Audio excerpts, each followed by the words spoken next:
Street Genius Pot 25. I don't know what you're talking about. I protest. The world's sounding far meeker than I would like. I feel as if I should be sounding confident in myself right now. Or maybe not. Maybe I should be scared.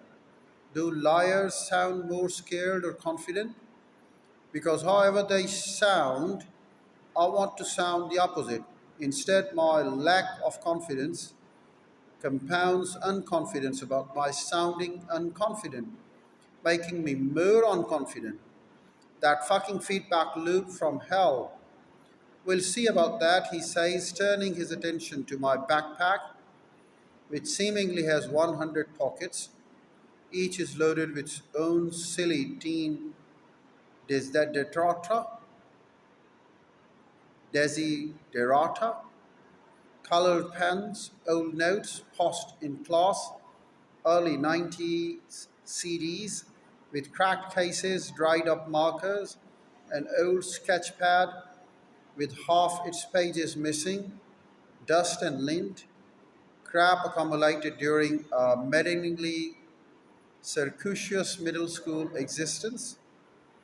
My sweat must be pumping at the speed of light because time extends itself and dilates such that what is mere seconds on that 9 a.m. second period biology clock now feels like Paleolithic eons. I'm growing up and I'm dying every minute. Just me and Mr. Price and my bottomless backpack. Somewhere around the Mesolithic age, Mr. Price finishes searching the backpack. Having found nothing, he seems flustered. He turns the pack upside down and lets all of my scrap crash onto his office floor. He's now sweating profusely as I am, except in place of my terror, there is his anger. No drugs today? Ah, he tries to sound casual. Nope, so do I. He spreads my stuff out, separating each item and coagulating them into little piles beside my gym gear. My coat and my backpack now lies empty and lifeless on his lap. He sighs and stares at the wall like most 13-year-old locked in an office with a man angrily throwing their shit all over the floor. I want to cry. Mr. Price scans the content organized on the floor. Nothing illicit or illegal, no narcotics, not even anything against school policy. He sighs and then throws the coat and backpack on the floor too. He bends over and puts his elbow on his knees, making his face level with mine. Mark, I'm going to give you one last chance to be honest with me. If you are honest, this will turn out much better for you. If it turns out you're lying, then it's going to be much worse.